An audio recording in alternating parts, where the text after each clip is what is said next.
you pick that up. You turn off that television, you're going to be one sorry little dinosaur. I'm sorry. Give me that back. Story. No story. Story. No story. Story. No story. Give me that back. Once upon a time, dinosaurs didn't have families. They lived in the woods and ate their children, and it was a golden age. Well, it does seem to have quieted him down a little. Hey, it's Christopher, and welcome back to Winning. Listen to me already.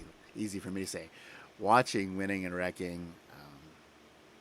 Summer Olympic break is in the rearview mirror, and that meant NASCAR hit the airwaves again. Watkins Glen. Really steady diet of road courses this year in the Cup Series, and here we are again.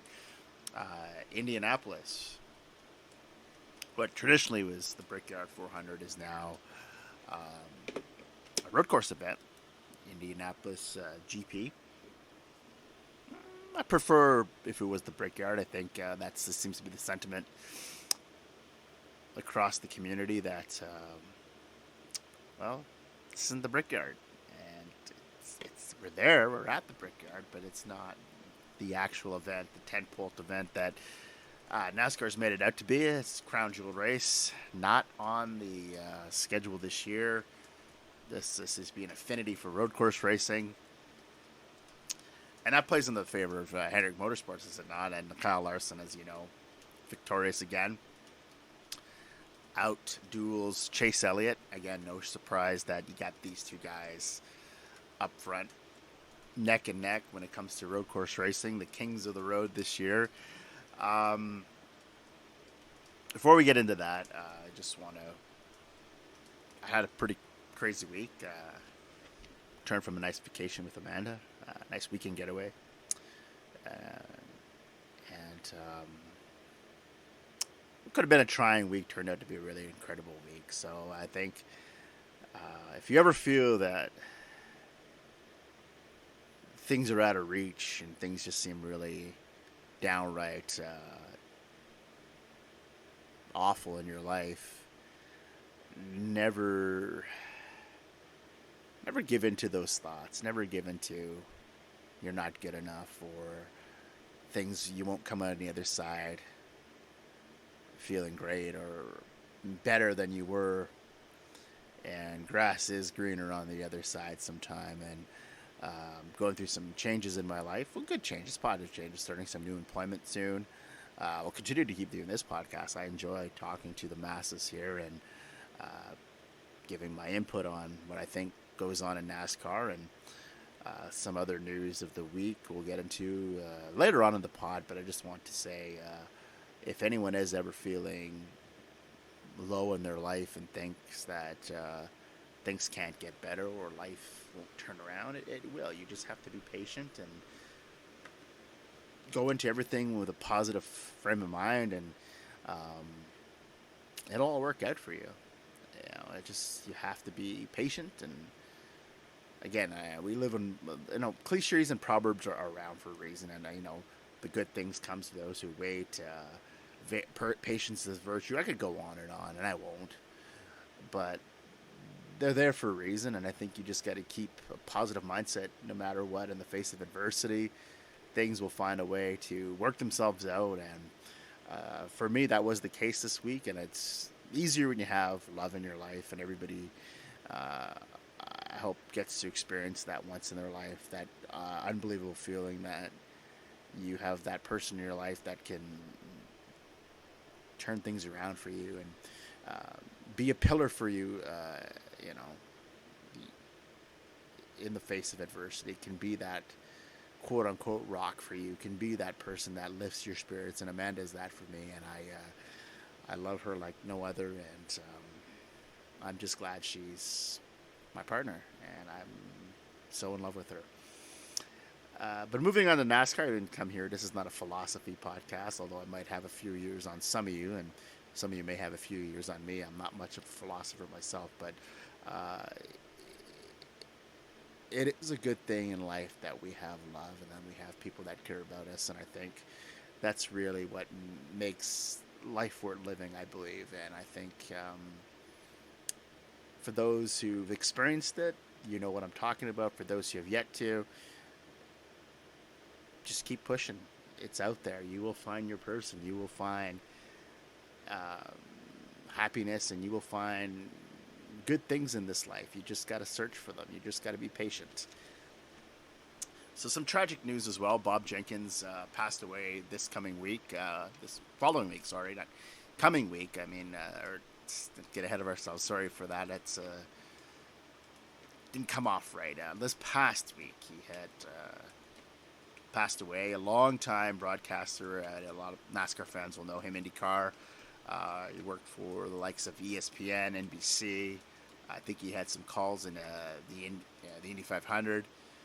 Was a big part of the ESPN crew growing up in NASCAR with him and Benny Parsons and Ned Jarrett, and it was always just absolute pleasure to hear on the mic. And he lost his battle, and unfortunately he is no longer with us. And to his friends and his family and his fans out there, he was a great broadcaster. He'll be missed in the community. I know he hasn't done a lot of work recently. He's been battling an illness, but nonetheless, it's always hard when you see folks you grew up admiring, or was the voice of your childhood, as you like to say in other circles of sports. You know, you have Vin Scully with the Los Angeles Dodgers, Marv Albert with NBA, who's stepping away.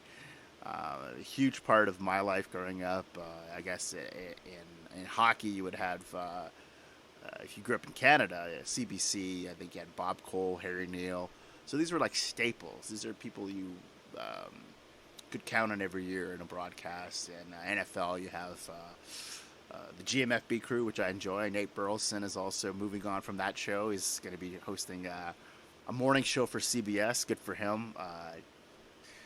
Tremendous broadcaster, great football player, great human being. Good follow on Instagram. If you don't follow Nate, go out there, follow Nate Burleson. But it's the same thing in NFL. We had John Madden and Pat Summerall for years. So these are the broadcasters you become accustomed to. And I guess in NASCAR, that's what Bob Jenkins was for a lot of the NASCAR fans growing up. When ESPN was covering the races, he was a big part of your childhood, probably, or your fandom. And it's sad to see him no longer with us. And there's been some talk about Jimmy Johnson coming back to NASCAR. I know he's had that experience with Ganassi this year in IndyCar. He's run some of the street courses, and it hasn't gone his way. It hasn't gone probably like he's planned. And I think Jimmy's, I don't want to say is a has-been. I don't think that's a word we should use for anybody, but well, Kurt Busch did with Jimmy Spencer. But as he said, you can't be a has-been if you were never was.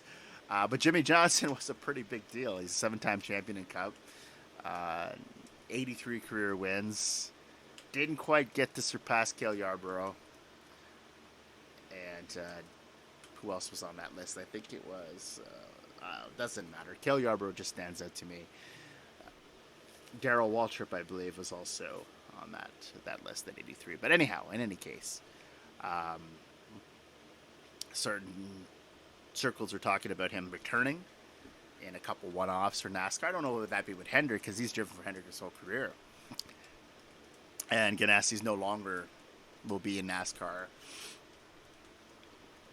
past November, so that could have been a possibility had Ganassi remained in NASCAR. They could have prepared something for Jimmy Johnson. But I have a feeling if a 7-time champion is expressing a desire to compete, I don't think too many people are going to turn him away. And Jimmy Johnson, as I said, valiant effort in IndyCar this year, but just hasn't worked out for him the way he had planned, I guess. And there is a desire to run the Indy 500. That would be, and then I'll add him to the list of drivers: Tony Stewart, Robbie Gordon, John Andretti, Kurt Busch, who have run the Indy 500 and the Coke 600, or the Daytona 500, and someone who's run the Indy 500. You go back to Mario Andretti as well. So there's a few names up there, but it's a pretty elite company to be in if Jimmy Johnson were to run the Indy 500. And could have Cody Ware in that same conversation as well, as he's expressed the desire to possibly end up in IndyCar Series. So going back to Rick Ware quickly. So as I said, we're kind of getting off course here, but it's been a long time since we had a chance to do the pod. It's 2 weeks. We took a nice break too. I consider doing some episodes just to fill the time, and I'll probably do that for you in the winter, but I think at this point, I think it was overworked. I was stressed out in my personal life, and things weren't going all that well, and work-wise anyway. That's all changed now. So I didn't do an episode the last 2 weeks. So we're back now, and we're going to continue to keep going as there's no more breaks in the schedule. But I kind of needed that time to refresh, and I'm great to be back on the broadcast today. And other news and notes. Rick Ware Racing. What caught my attention was you heard about Junior Motorsports potentially entering the Cup ranks next year. It's a little late to be announcing that. Doesn't look like it may happen, but as you know, it all depends on the charter system. That's the way of the world in NASCAR now. That next gen car coming out, it promises to level out the playing field. It may or may not, I don't know. But Rick Ware is entertaining, since we're still on the Rick Ware topic, going down a 2-car team. So that would be 2 charters available. Wouldn't that be quite helpful for one of the 2311 cars? Or possibly Junior Motorsports entering the Cup ranks. You'd have 2 charters available. So I was just starting to connect the dots there and thought, could that be what happens? That Rick Ware Racing could hold the cards to the future development of a Junior Motorsports and Cup, or the success of 2311 to continue to expand their operation into a 2-car effort. And I'm pretty sure Kurt Busch is going to be announced as the driver. I think I saw something online pertaining to the fact that Kurt Busch has a done deal. It just has yet to be announced. And I think if you're a smart Mark, I should call you Mark, smart fans. Okay, that's not an endearing term, but if you're a smart fan and you know the ins and outs of NASCAR, and you're not just one of those casual fans that keeps up with it, but you're really embedded and invested in the news of the day, it's pretty certain Kurt Busch is going to try for 2311 in a second car. So on to Watkins Glen, New York. First time the Cup Series has been there since 2019, and Kyle Larson wins his first race at the Glen in 7 career starts. 5th win of 2021, matching that car number. First win since Nashville in June. Leads 27 laps here. Second road course win of 2021. I don't think of Kyle Larson really as a road racer. And for that fact, you would really think of Chase Elliott prior to this season as a road racer. Well, not this season, but a couple seasons ago when he won his first race at Watkins Glen, and he's turned out to be soon to be the best road racer in NASCAR history, Cup history. Kyle Larson has got the 2 wins in relatively a short period of time. 4th road course win of the 5 races in 2001. 2001, my goodness, what's going on with me today? Really haven't been doing this in a while, have I? It's easy for me to say. 4th road course win of the 5 road courses in 2021. There, that's a bit better. And a career high for him in top 5s. So previous was 4 in wins total series. I'm all over the place here. So Larson surpasses his wins total in a season. Was 4 in 2017, and I've pointed out so many times in this broadcast that this year is paralleling 2017, but probably with much better results for Larson. 11th career win for Kyle Larson. Larson finished second or first 10 times through the first 23 races to date. So that's a mighty impressive stat for him. 8 win for Hendrick Motorsports in the last 11 races, and 4 of the last, and 4 times, and not in the last anything, My notes are all over the place here. I just kind of wasn't too due diligent this week with my notes. I'll be the first to admit it, but I'll get better. 8 win for Harriet Motorsports, I said, in 11 races, and this is the 4th time Elliott and Kyle Larson have finished 1-2. 3rd time that is at a road course event. And now with that win, Larson is now the regular season points leader. Why is that a big deal? If he becomes the regular season champion, which looks pretty probable, that's really bodes well for his championship aspirations. And Denny Hamlin has just gone ice cold in that respect. Well, Hamlin's still been good. He's been in the top tier of his running order. Just, you got to get those wins. And if you're not getting those wins, it could be extremely difficult for him to even make the playoffs at this point. So I'll go to NASCAR Report, see what the masses have said about Kyle Larson winning at the Glen. So let's go here. Dialing it up. Jimmy Logano. What a stupid handle. The number 5 has 5 wins now. Okay, it's how observant of you.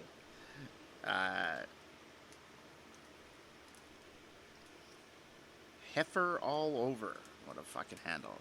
The Jimmy Logano should be 6 with the blowout at Pocono. And then we have Capalot _.Jared to Jimmy Logano. Are you the 4-time Texas winner, Jimmy Logano? What the fuck? Jesus Christ. People are just... Kyle T. Guess. Jimmy Logano 5 for 5, and then Jimmy Logano to Kyle T. Guess. That's good too. I will use that. And then NASCAR Jared to the white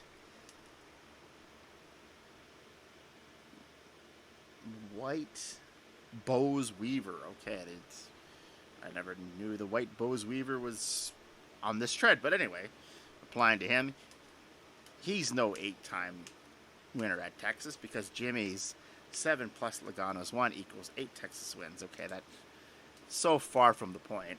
Jacob King, 12 of 4. Everyone can keep crying.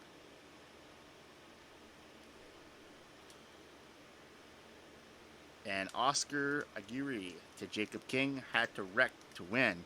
What a bozo. And then he's got the cat crying emoji. Okay, let's stop for a minute. You know what he's referring to. Larson locked the brakes up. Christopher Bell's having a good run. Still has a good day. But apparently he's refusing to take calls after Larson apologizes to him in the winner's circle. And it's genuine. Larson and Bell is predicted to be what's equivalent to the Johnson-Gordon or the Johnson-Tony Stewart, whatever 2 top-tier guys you want to insert in whatever era. Earnhardt Gordon, Gordon Martin, whatever. But wasn't intentional. He locked the brakes up, going for the same position. He spun him out. Bell recovered. I'd say something of Bell had a, really awful day. Really was going to impact his points. He's also in the playoffs. It's not as if he's on the fringes and needs to get in and needs to be absolutely flawless in the next 4 races. At that point, now 3. It's immature to not take calls, and I'm pretty sure they've competed numerous times, not only in NASCAR but in the open wheel ranks, dirt cars, dirt tracks. So not to just be immature. And Larson said he's not even really concerned if he wrecks him. He knows it might be coming, but if that's the whole mentality that Christopher Bell's going to take, that revenge is a dish best served cold, then come on, don't fuck a guy's championship aspirations. Or Christopher Bell's not there yet. Christopher Bell is a talented driver, but he's nowhere near the league of Larson. And if you're gonna, let's say, ruin someone's game for no reason, and it wouldn't be the first time there was a Hendrick, Joe Gibbs knocked-out, drag-out feud. You remember Denny Hamlin and Chase Elliott at Martinsville a couple years ago. Well, the last laugh went to Hendrick and Elliott. He's a champion. Hamlin's not. So Christopher Bell, I don't know if you're probably not going to listen to this podcast, but if you get wind of it or whatever, just put it out there. If you fucked Larson in a critical period of time that could impact his game or his playoff hopes to continue into the next round, into that championship round, that wouldn't be too advisable, because I'm pretty sure drivers will have a long memory in that case. And it's immature. It was a racing deal. You still came out, what is that now, 4 consecutive top 10s for him. You're not going to be in the same league as Larson when these playoffs start, so just move on from it. And Jacob King, 12-4 to Oscar Aguirre. Yeah, BC, you wrecked the guy running second to win. I think BC's because now he wasn't running second. Come on. They're in the top 5. And then Hayden, 73H to Aguirre. C. Bell wasn't anywhere close to his main competitor anyway. And that is true. I think he wouldn't say it as eloquently. I don't think he was in competition for the win is what I would have said. But you get the point. And then Oscar Aguirre to Jacob King wasn't going to win if he didn't wreck Bell. And then he's got the cat crying emoji pose. I don't think that was going to impact the race. So this Oscar Aguirre, I think, is fucking delusional. I don't know what race you're watching, you motherfucker. But that wasn't going to impact his game. Really wasn't. Christopher Bell wasn't going to win this race. So I'm not sure I can understand that. What point he's trying to make here. And then you have Jacob King back to Oscar. Bell couldn't get around Truex. What are you talking about? And then Matthew Wakers, 714. Not Wanker, Wakers. It's Jacob King, 12-4. I think he's just a salty Toyota fan whining about poor Bell. I'm going to agree with that. You wanker. No, Waker. It's not Wanker. Yeah, it seems a bit... Larson's got his hate fan club out there. Anthony King, 76.93 to Oscar. Bell wrecked himself. Larson was on the curb the whole time. I'm going to agree with that. Road Course Central says, damn, Chase was fast. Pause for a minute. We'll talk about Chase momentarily, but what a good run through the field he had. Joey Logano, 22, and all capitalized. This person feels the need to capitalize everything. Wants to get that point across. Mickey Mouse, that's me. It's the Mickey Mouse Club. Come inside. It's fun. It's the Mickey Mouse Club. Come inside. It's fun inside. What the fuck, man? Like, that's not even relevant. I think he's trying to speak in code there for something. Henry, 24.257. The Joey Logano, 22. Cry. Charles Rex. That's a good name. Charles Rex. It sounds like a good jabroni wrestler name from back in the day, you know. You'd have The Undertaker or Macho Man Savage coming in, and then his opponent from Clearwater, Florida, weighing at 227 pounds, Charles Rex. Or then the next week, he'd be Rex Charles. To Joey Logano, the real Mickey Mouse is in second. And then you have Jackson, the sports fan, 81. To Joey Logano, 20. Do you consider everyone besides Logano to be Mickey Mouse? And then Capalot Jared to Jackson, the sports fan. Yeah, he does. Laugh my ass off. I think that's LMA. I think that's what LMAO stands for. He's just a salty NASCAR fan. And then we have Jalen BR 10 to Joey Logano. Logano got you and the Bubbanator. Oh my goodness. Not the Baconator, not the Terminator, but the Bubbanator 2000, says the Jackson Sport fan. He considers Kyle Busch Mickey Mouse. That's basically it. And then Bubbanator to Charles Rex. How is Elliott Mickey Mouse? And then he's got the question mark. Bubbanator 2000 to Joey Logano. I got your back on this one. And always will. And then we have Boo _ KFB to Joey Logano. Mickey Larson is not a thing. He deserves every single win he's had this year. And then NASCAR Jarrett to Joey Logano. Looks like someone is mad because Slogano didn't And he's got a string of clown face emojis, and that's not Pennywise. That's just a regular clown. Oh my goodness.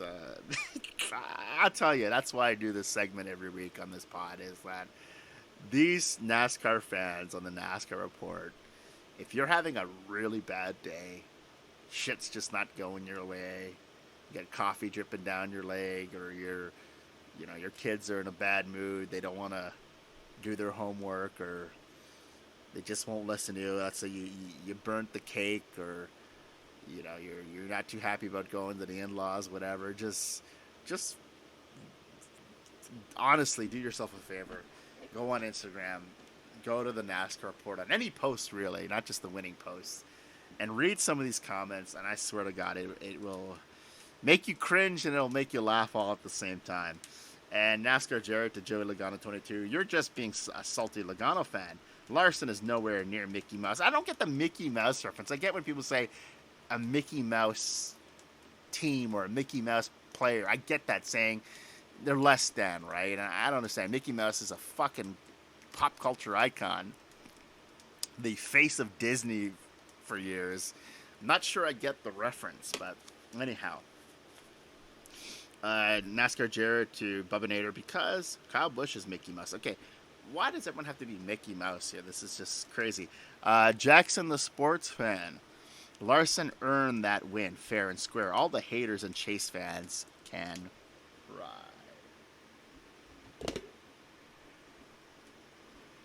Just adjusting the cable here.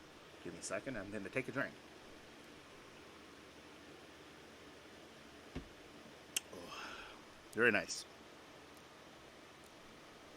So I'm going to put the brakes on that. Excuse me. Just going to check my mic's working. Thank you for your patience. Okay, here we go. So, second place. Looking at the CN Tower here. I'll be touring that beautiful structure this coming Friday. Chase Elliott, second place finish. Tremendous run. Fails inspection. Gets sent to the back. Works his way up to second. Just a remarkable run. Hard charge and nearly gets the win. 2 wins on a road course in 2021. Has won or finished in 4 of the 5 road course races this year. Finished second in there were 4 of the 5 road courses this year.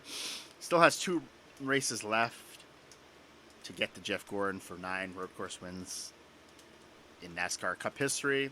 Another Hendrick driver. Remains 6th in the points. Falls short of 3 consecutive wins at the Glen going into this.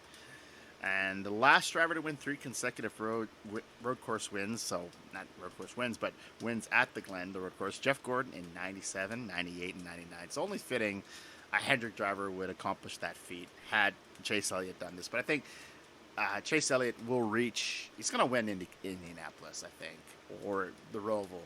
So he's going to reach Tony Stewart. Gordon next year. Maybe he'll do both. He'll match Gordon this year, tie that record, and then break it next year.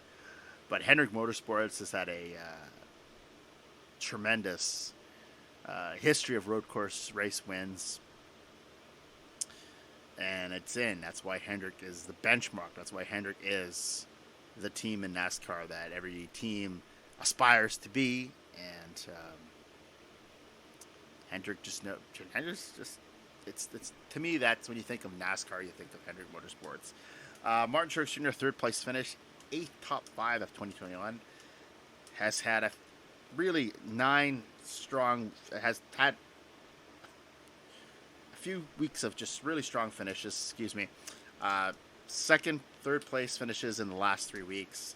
Led 34 laps, 4 top 5s in the last 4 Watkins Glen races, and he's a favorite to have won this race. He really has road course racing figured out in recent years. Martin Truex Jr. should be a factor to Indianapolis this weekend. Don't see him winning, but I know Amanda really likes the auto owner's insurance car. It has a nice shade of blue, really good looking car. So that could be the paint scheme of the race. Kyle Busch, a 4th place finish. Sent Charlotte 7 top 5 finishes in the last 9 races. 4th in points, best of the JGR cars in recent weeks, and likely the team's only real title hope. And that's not any disrespect to Martin Truex Jr. I feel like he was at one point in the spring really hot, looked like he was getting back that Furniture Row form. Denny Hamlin may not even survive the regular season and make the playoffs at this rate. And Christopher Bell, as a famous campaign in Canada years ago when Prime Minister Justin Trudeau was running the opposition, said, well, he's just not ready. Well, that applies to Christopher Bell because he's just not ready to become a champion in this sport. Denny Hamlin, a 5th place finish, 12 top 5 finishes in 2021. Now tied with Larson statistically for the regular season points lead. Larson has the slight advantage over wins if this went to a tiebreaker. Denny Hamlin, looked to be going into the season as a real legit title contender. And much was made on the NBC broadcast about Hamlin and Harvick combining for, I think it was, I know Harvick had 9. So let's just figure this out. I apologize. I don't remember off the top of my head how many races that Denny did win this year. But think about it for a minute. Denny Hamlin came into this season really by many to be considered a title favorite.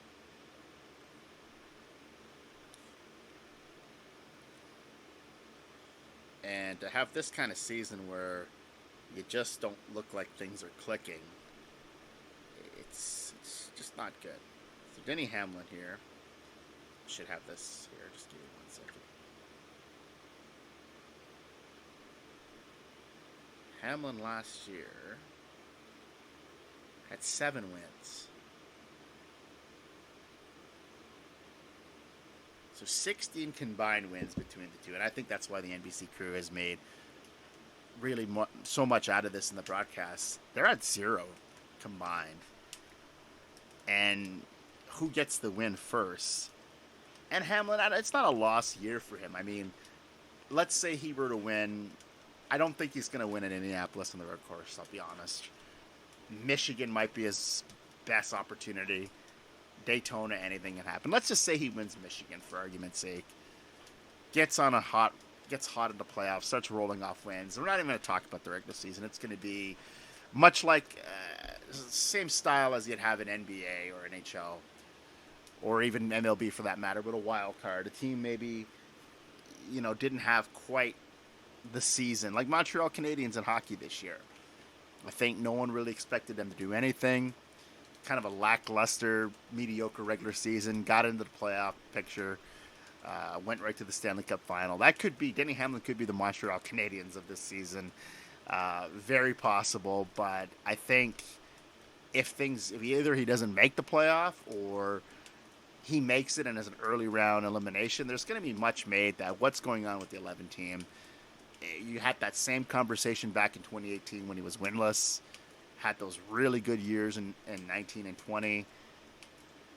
What can this 11 team do differently to get back to that winning ways? And that's a big drop-off. That's a huge departure, winning 7 races a year ago to none this year. And if that remains to be 0, there's going to be some finger-pointing. There's going to be really, I think, a discussion to why this team just couldn't quite get things going. I know I've talked about this a lot in this podcast, and if you're sick of this story, who cares? I'm going to tell it again. I think Hamlin's season came undone at Bristol, Tennessee in March on the dirt. He played it too cautiously with Joey Logano. Could have easily just dumped him. Logano probably would have just did that to him and claimed that win. I think it's a psyche issue for Hamlin.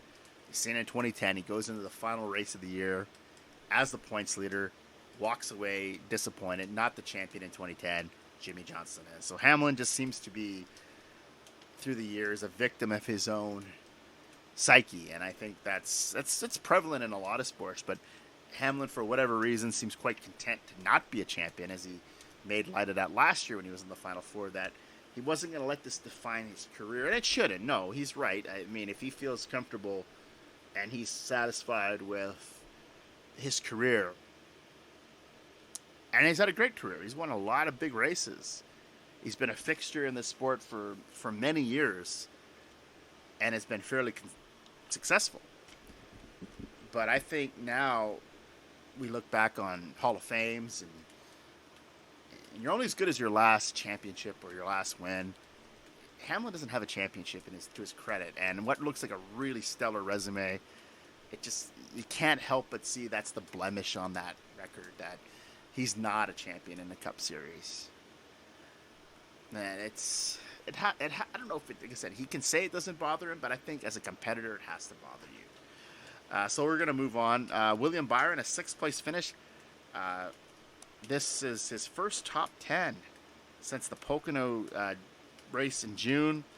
3rd in the points now, quite consistent, has had a career year, has now surpassed his career top 10 finishes with 15, and also top 5s at 8. And Byron's season really seems like the forgotten driver at Hendrick, but can get hot at any moment, and has had a career year regardless of what happens the rest of the way. William Byron is a future star in the sport. I think that the 24 team, is a little behind what the 48, 9, and 5 are doing. However, that can all turn next year, and we could see William Byron as what Kyle Larson's doing this year. But it's a really strong organization, and William Byron's had a tremendous season. Christopher Bell, a 7th place finish, had a strong run. Like I said, got tangled in there with Kyle Larson. We spent, I think, 10, 12 minutes talking about this. Won't talk about it again. But it's 4th consecutive top 10 finish, 10 top 10s in 2021, and really strong on the road courses this year. He sort of surprised a lot of folks when he won at Daytona. It was sort of out of left field, the second race of the year. Can they win again and make an impact in the playoffs? I don't think they're going to be a factor this year. I think it's safe to say he will be retained for this 20 car. I haven't heard anything otherwise, but the contract is good till the end of the season. I would be really shocked if they didn't retain him, and I just can't see that not being an option for Christopher Bell. But anyway, what really overshadows that good run is the immaturity and refusing to speak to Kyle Larson, and I can't wrap my head around that. But I'm not Christopher Bell, and I can't get inside his psyche. Kevin Harvick, an 8th place finish, 16 top 10 of 2021, 9th in the standings, no wins. Much is made of that in 2021, but quite disappointing. You go from a year ago, you win 9 races, 95 points above the cut line, has to really stay consistent in these next 2 races. Really can't be ill-afforded if he can make a mistake at this point. I know the road course at Indianapolis, I don't have him pegged to have a really strong day. I know Michigan he's had success at. Daytona could be a huge wild card, but 95 points going to this, I think I would feel completely comfortable going into this. Anything can happen, as we've seen with Kurt Busch making up that deficit earlier in the year. If he doesn't make the playoffs this year, or he goes winless, that'll be the first time since 2019 where he finished 19th in the standings that year. Again, his father time catching up with Kevin Harvick. He is the senior member of the Suarez racing team. I just can't get my head around how you win 9 a year previous, and this year you can't even buy a win. And I think Suarez Racing has struggled as a unit this year, but they have a win, and that comes from Eric Almirola. And as I said, I just feel like when Eric Almirola won that race in New Hampshire, you almost felt as if could he be the really definitive factor to Harvick not making the playoffs. I mean, that could come to fruition. Chase Briscoe, a 9th place finish here, 3 top 10s, all on a road course. 3 of the last 4 for Chase Briscoe, as it proved greatly throughout the summer months. can build on this for next season. It's a really good road racer. I think that's something that I think we're not really recognizing. But if you've seen his Xfinity career when he won on the Roval, this guy feels really good on road courses. And here we go at Indianapolis. Could he be a factor? I know he's not going to make the playoffs. He's way below the cut line. But a win here, just think of it. If Briscoe pulls an upset here, we don't really have Almirola pegged to win a race, right? So this could really set everything into chaos, but it will likely be the Rookie of the Year as he's outrun fast past Anthony Alfredo most of the time. I think Alfredo's got 2 races where he bested Briscoe in the running order. But Briscoe likely to be second consecutive year that Stewart Haas Racing wins Rookie of the Year. So I guess there's that to hang their hat on, an organization that's really floundering this year. Tyler Reddick, 10th place finish, 12 top 10 of 2021. Fairly consistent year for Reddick, 4 top 10s in the last 5 races. Strong year, only 1 top 5 though, and that came at Homestead, Miami. 15 points above the cut line, 3 races left. So the next 3 races are really critical for this season. I think this season is a success. He's improved. I don't think a lot of folks went into this season thinking that Tyler Reddick was going to set the world on fire. He did not. But he's been really good. RCR has improved as an organization. And the sad fact of the matter is Austin Dillon and Reddick at one point looked like to be both going to the playoffs. Looks like it's going to be one, barring a victory from one or the other. But Austin Dillon at this point might be the odd man out here. And Tyler Reddick, 2-time Xfinity champion, a lot of potential, really good driver. I just think the Cup Series is a whole other animal, and I think he's progressed really well. But could be somebody on someone's radar. I know he's not locked in long term for RCR, so maybe he's on the radar for another team to take a stab at next year, or maybe even in the off season. Remember, Xfinity Racing, maybe they could make a change. Who knows? It's who got Keselowski had his career started. Dale Jr. put it over. Matt DiBenedetto, Matty D, 11th place finish. Consecutive 11th place finishes for him. Matty D is 147 points below the cut line. Needs a win to get in. Team will likely put it all out there at Daytona, because I think that's his best opportunity. He finished 5th at Talladega in the spring race.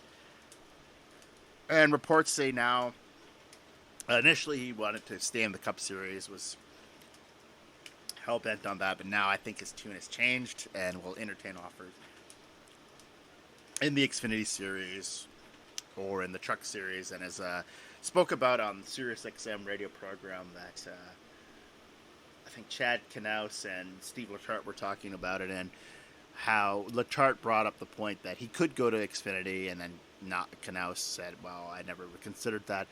But I don't think he will get and if he does choose to stay in Cup, he will not get anything better than what he has now at Wood Brothers. I don't think he gets a ride that's superior to that, but below that, yes. I still think best course of action would be do what John Hunter Nemechek did what Justin Allgaier did, Elliott Sadler, if you want to go back a few years. Take a step back, regroup, work your way maybe back to the Cup Series. But you got to get those wins, and I think that's one thing we can't keep ignoring when we talk about Matt DiBenedetto, that, yeah, he's a great follow on Instagram. Seems like a really great guy, but this is a sport that's driven by wins, and the fact of the matter, he hasn't won anywhere. He hasn't won a truck race. He's not won an Xfinity race. Hasn't won a Cup race. You got to get those wins if you want to remain in the conversation for top-tier teams and to continue your career in top-tier equipment. Ross Chastain, 12th place finish here. Ran out of fuel in the final lap, costing him another top 10 finish. 148 points below the cut line. Will need a win to make the playoffs and put both Ganassi cars in the playoffs in their final year. Success on road courses can't be overlooked. And the Indianapolis Motor Speedway has a road course coming up this weekend. As you know, this is a good opportunity for him. And I'd also be circling Daytona as another place that he can try to win and get in. But Chastain's future is looking really good, as it was announced during the Olympic break that he will be the second driver for Trackhouse Racing in 2022. Pretty sure that's not a big shock to anyone, as the current team he's with is absorbed by Trackhouse, and it seemed like a really good fit. And you have him and Daniel Suarez, a good young core there next year for Trackhouse, and the team has done an admirable job this year at really overcoming the growing pains and having a pretty good year in the Cup Series in their first year. Disappointments of the race, we're on the Trackhouse topic. Daniel Suarez, 31st place finish. Horrible luck on the road courses this year in 2021. 31st at the Glen. Road America, he's 36th. Circuit of Americas, he's 33rd. And all had a lot of high hopes going in, and I think he said something like that on his Instagram account that, he's got another opportunity here at Indianapolis. But 3 races to make the playoffs doesn't look at all likely. Again, much like Ross Chastain, could be really circling Daytona and putting all their efforts into that one race to try to make the playoffs. But nonetheless, things are looking really good for Daniel Suarez going into 2022. And Brett Keselowski, a 35th place finish here from the pole. 3 runner-up finishes at the Glen. Those came back almost a decade ago. I think that was 11, 12, 13 was his runs there. From the pole, was hoping to have a really good run, but a bad day in general for the Penske crew. Joey Logano, Ryan Blaney had some issues, so Penske just did not have a lot of luck at the Glen. But Brad Keselowski just didn't live up to standard. Thought it was going to have a much, much better day at Watkins Glen. So we'll move on to the Xfinity Series, and Ty Gibbs leads 43 laps en route to his 3rd win and only his 10th Xfinity start. 8 top 5s and 10 starts. Won 2 road course races this year. Was 3rd at Mid-Ohio. He won Daytona, and he won here at the Glen. And in both races bested the 2 top guys in the Xfinity Series. So Austin Cindric at Daytona, A.J. Allmendinger here at the Glen. So this guy's the real deal. Will drive full-time in the Xfinity Series in 2022. That was also announced. It's kind of, again, not up for debate. You saw that writing was on the wall. Gibbs has excelled in his 10 starts. Had only really one horrible finish. Had some transmission issues at Mid-Ohio. No, that was at the Road America. Yeah, 3rd place at Mid-Ohio. So 9th win for the 54 car in 2021. That's the good news for Joe Gibbs Racing. The bad news is this car, none of the other cars have won yet. And this is what's really seen as the part-timer, almost the R&D car, but the car that Kyle Busch gets to run every year. And 8 wins and counting for Chris Gale as crew chief for JGR this year. So pretty good for him. I know there was reports a couple weeks ago he was upset that he was demoted to the Xfinity Series when Eric Jones was removed from Joe Gibbs Racing in favor of Christopher Bell. And Chris Gale is coming here and just continue to be a top-tier crew chief. Not sure if he'll go back to the Cup Series, but this car has really been good. Ty Gibbs is the real deal. I think he's sort of... it was nice, a fresh face when he first started off, and now it just seems that, I don't know, the bloom's off the rose for me, but I wish this kid success. He seems like he is a really good driver, but it's going to be a whole other set of circumstances when you're running full-time in this series. 4 points, but nonetheless has come out of the gate swinging and has looked good, and a 54 car. I'm not sure what they're going to do with that next year, but I think he was driving a 20 car next year in place of Harrison Burton.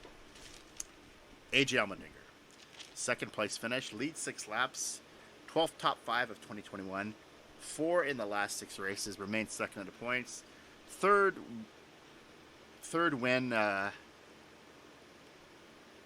It's 3 wins on the season. If he were to win Indianapolis, which is going to be a favorite to do, it's a road course.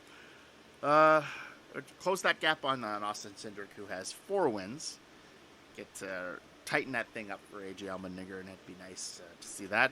Good competition, good friendly competition. Austin Cindric, 3rd place finish, leads 22 laps, 5th consecutive top 10 finish, remains the points leader, and will run his final race in the Cup Series at Indianapolis this coming weekend. Justin Allgaier, 4th place finish.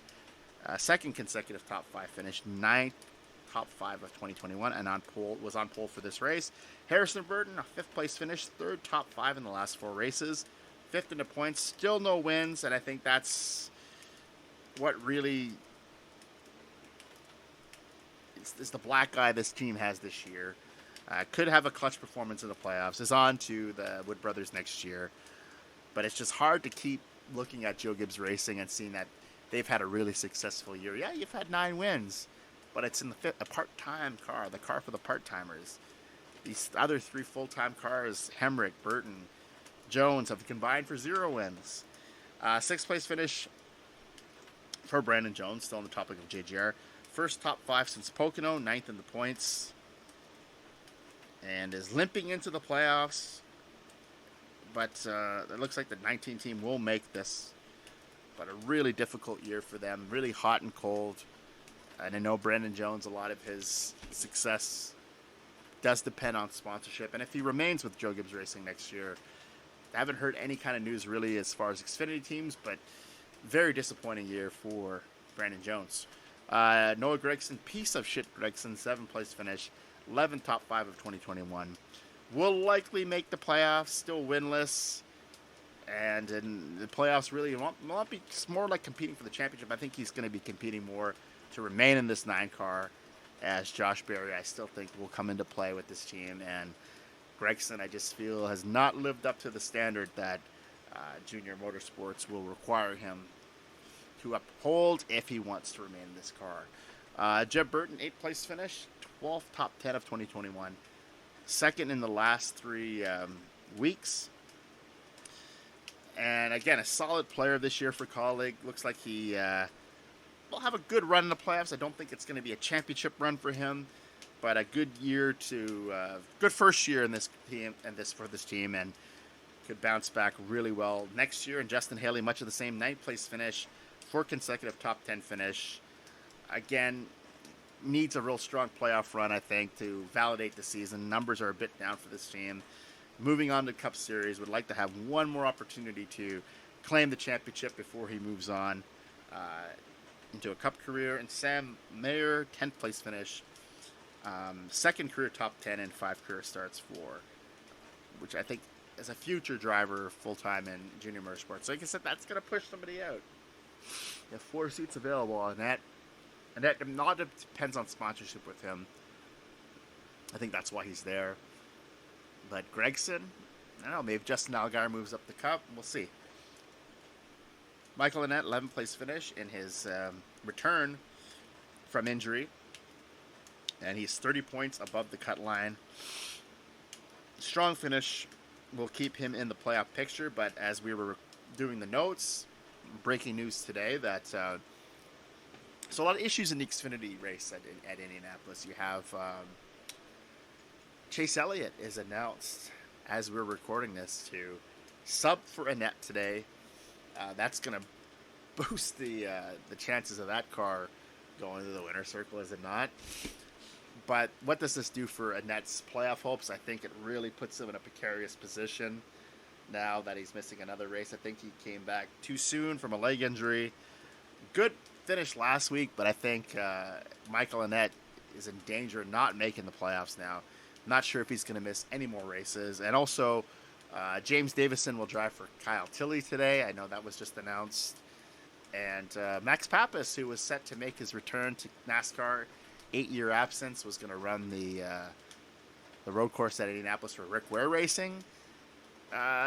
Tests positive for coronavirus, so that's all out the window. You have J.J. Elliott in that car. So what a mess at Indianapolis for the Indy IndyCar road course. I keep saying IndyCar. My goodness, Xfinity Series race at Indianapolis. Riley Herbst, 30 points below the cut line. He finished 13th at the Glen. So this really helps out Riley Herbst. He just has to really, I think, not get himself involved in too much on the track. Could sneak into the playoff. And Brandon Brown, who's become the proverbial fan favorite underdog, 45 points below the cut line, and he finished 12th at the Glen. So not seeing Annett in the race today is going to really give a good opportunity for Herbst and Brown to make up some points. But Chase Elliott in that number one car just automatically makes that car a favorite to win this race today at Indianapolis. The trucks finished up at Watkins Glen, so the regular season. Austin Hill wins. Watkins Glen leads 35 laps. Second consecutive win, follows that effort up from Knoxville back in July. And getting hot when it counts. Should be a strong contender for the championship.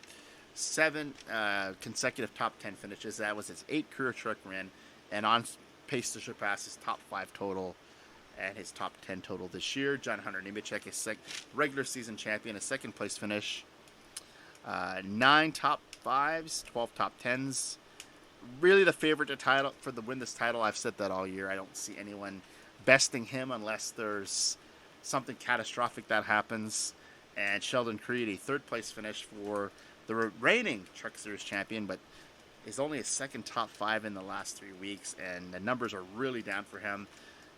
I don't think he's going to repeat as the champion, but this whole GMS team is just taking a step back, so I think that's something that's going to have to be discussed going into 2022, how they can get the performance of GMS back on par as they are going to be in a cup effort coming up in 2022. Don't know if that's going to be a part-time effort or a full-time effort, but Sheldon Creed has also expressed the desire that he wants to race Xfinity next year. He's not interested in returning to another Truck Series campaign for himself. Todd Gilliland, 4th place finish, 7 top 5s in 2021. Is a legit sleeper pick to win this title. I've been saying that for weeks now. 7th top 10 finish for him, and 5 of those 7 consecutive top 10, and 5 of those 7 are top 5 finishes. And he leads 18 laps in this event. So Todd Gilliland is someone that you should really keep an eye on. I think he has had a really good year, and I just keep thinking that he might be a candidate for Front Row Motorsports' Cup team, the 38 car, if they do not retain Anthony Alfredo. And I've stressed before, I think that would be an ill-advised move for Front Row Motorsports to make. And Todd Gilliland is building himself a really nice career, and I think a tour in the Xfinity Series would be his best option going forward. Parker Kligerman, a 5th place finish, first top 5 of 2021, and his first since Bristol in September of last year.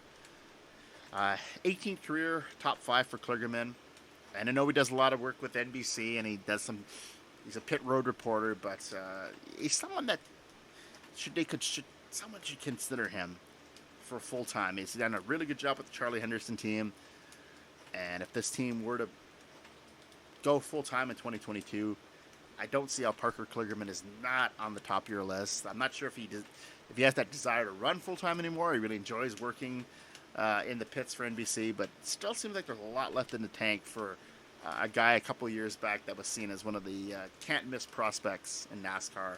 His career hasn't really gone the way he had planned, but I still think there's something left there for Parker Kligerman. Zane Smith, a 6th place finish, 6 top 10 in the last 7 races, 5th in the points.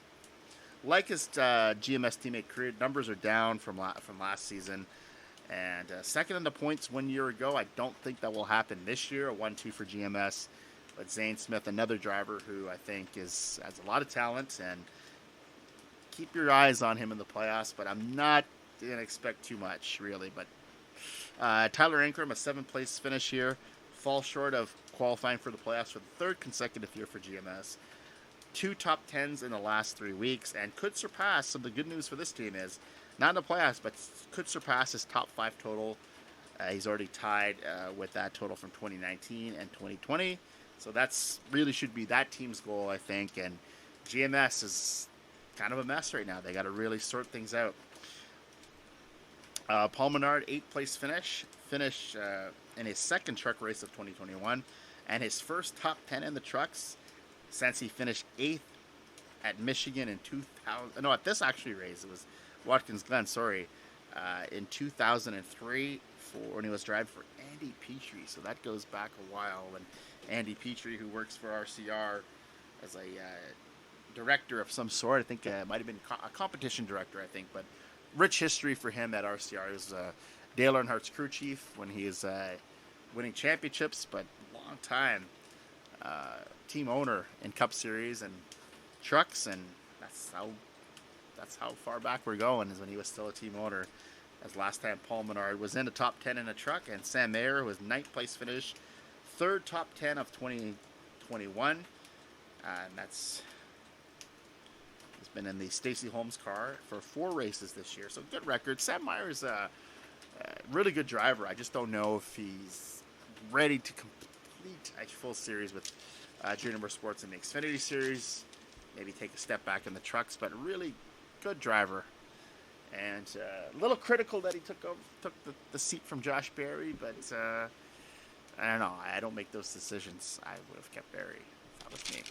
But Carson Hocevar, likely to be the Rookie of the Year, 10th place finish, 5 top 10s in 2021, and makes his first playoff appearance. And it seemed like the future, Carson Hocevar is going to be a great driver in the future, but I don't know what you're going to see in the playoffs from him. I think Hunter Nemechek just a little too strong for him.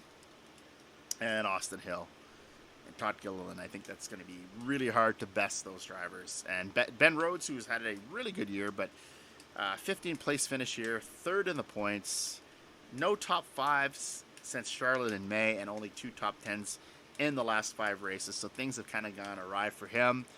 Still could be a factor, but came out of the gate swinging this year and looked like he was going to be off to the races and have a really strong season in the Truck Series, but just could not keep up with John Hunter Nemechek. Stewart Friesen, a 20th place finish here, limps into the playoffs, 33rd at Pocono, 27th at Knoxville, and 3rd playoff appearance for him. Best finish was 4th in 2019. So we'll see what we can get out of him. Chandler Smith, 40th place finish, gets disqualified, limps into the playoffs himself, but 3 top 5s and 5 top 10s for him this season. Another one of the Kyle Busch Motorsports hopefuls, but likely the only Kyle Busch Motorsports team that will win is John Hunter Nemechek's team. And Matt Crafton, the wily veteran, 22nd place finish here, ends a week of 3 consecutive 6th place finishes. 3-time champion in the series. Really, sometimes I feel gets glossed over, doesn't get the credit he deserves. But if he were to win by and upset the field here, win a 4th championship, likely going to make the Hall of Fame. The Hall of Fame credentials are there. Maybe one of the best truck drivers in this series of all time. You know, you make that argument with Mike Skinner, Jack Sprague, Ron Hornaday, Kyle Busch, obviously, but Kyle Busch has only run this series on a part-time basis. But definitely one of the staples in this series for a long time. Matt Crafton gets another opportunity to become a champion here. But before we wrap up here with the checkered flag on this episode of I almost said my old podcast, man.